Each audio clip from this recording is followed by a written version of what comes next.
Des dispositions très spéciales ont été prises pour que le testament d'Élisabeth II ne soit pas divulgué pendant près d'un siècle. Droit d'auteur Best Image 1 Le 8 septembre 2022, Élisabeth II rendait l'âme à l'âge de 96 ans dans son château de Balmoral en Écosse. Elle avait fait ses adieux à son mari, Philip Mountbatten, un an plus tôt. Mort à quelques mois de fêter son anniversaire, le duc d'Édimbourg s'était chargé lui-même de son testament et de celui de son épouse. Le 8 septembre 2022, Élisabeth II rendait l'âme à l'âge de 96 ans dans son château de Balmoral en Écosse. Elle avait fait ses adieux à son mari, Philip Mountbatten, un an plus tôt. Mort à quelques mois de fêter son anniversaire, le duc d'Édimbourg s'était chargé lui-même de son testament et de celui de son épouse. Le geste avait d'autant surpris les commentateurs royaux que la tâche aurait dû incomber à Paul Wyatt-Breve, alias Tolpol, plus proche serviteur de la couronne, aujourd'hui en charge de la gestion administrative de la défunte reine. Les curieux devront cependant attendre 90 ans pour découvrir les éventuels secrets cachés dans le précieux document.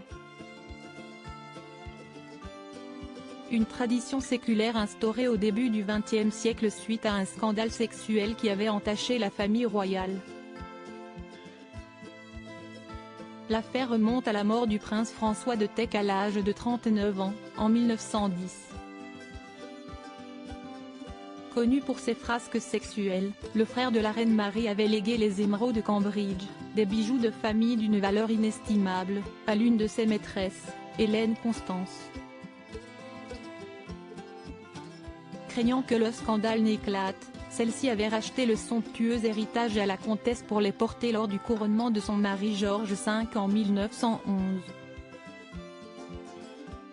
Une transaction effectuée dans le plus secret alors qu'elle s'était arrangée pour faire sceller le testament de son frère.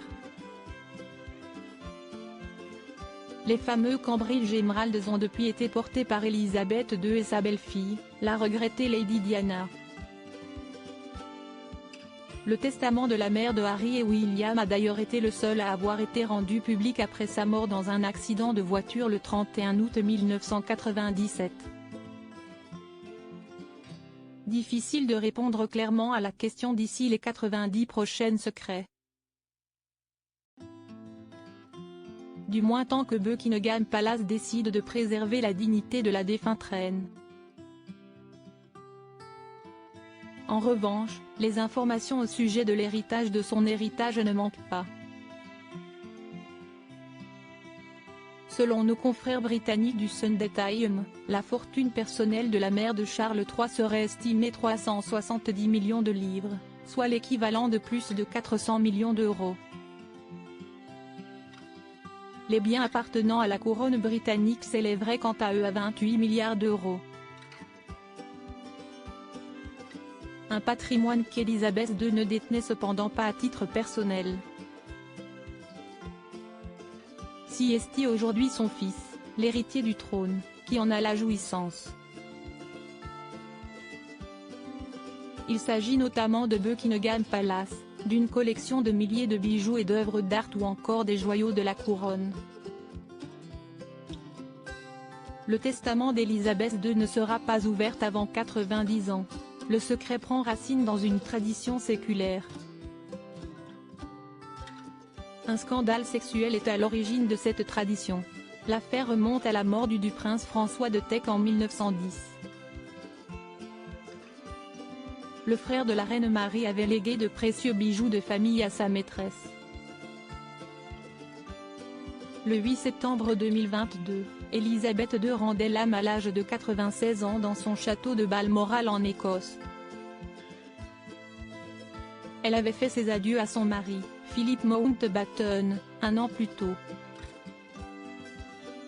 Mort à quelques mois de fêter son anniversaire, le duc d'Édimbourg s'était chargé lui-même de son testament et de celui de son épouse.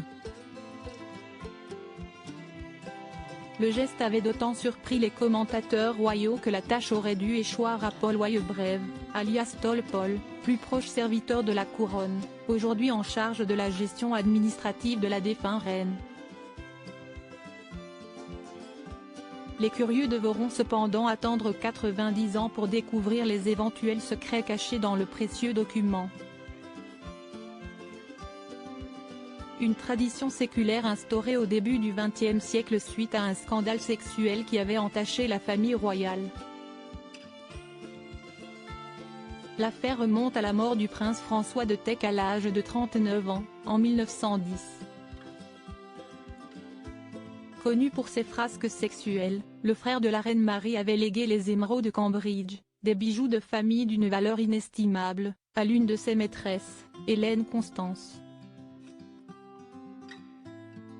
Craignant que le scandale n'éclate, la souveraine avait racheté le somptueux héritage à la comtesse pour les porter lors du couronnement de son mari George V en 1911. Une transaction effectuée dans le plus secret alors qu'elle s'était arrangée pour faire sceller le testament de son frère. Les fameux Cambridge Emeralds ont depuis été portés par Elisabeth II et sa belle-fille, la regrettée Lady Diana. Le testament de la mère de Harry et William a d'ailleurs été le seul à avoir été rendu public après sa mort dans un accident de voiture le 31 août 1997.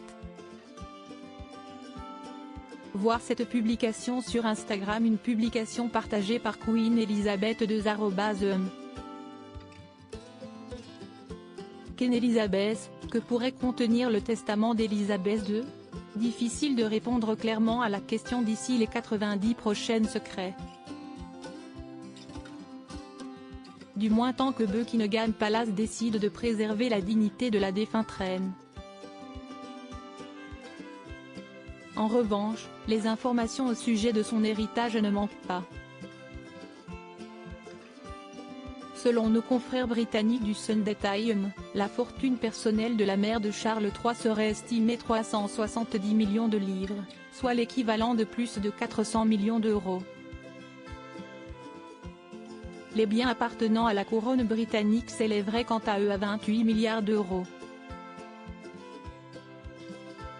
Un patrimoine qu'Elisabeth II ne détenait cependant pas à titre personnel. Siesti aujourd'hui son fils, l'héritier du trône, qui en a la jouissance. Il s'agit notamment de Buckingham Palace, d'une collection de milliers de bijoux et d'œuvres d'art ou encore des joyaux de la couronne.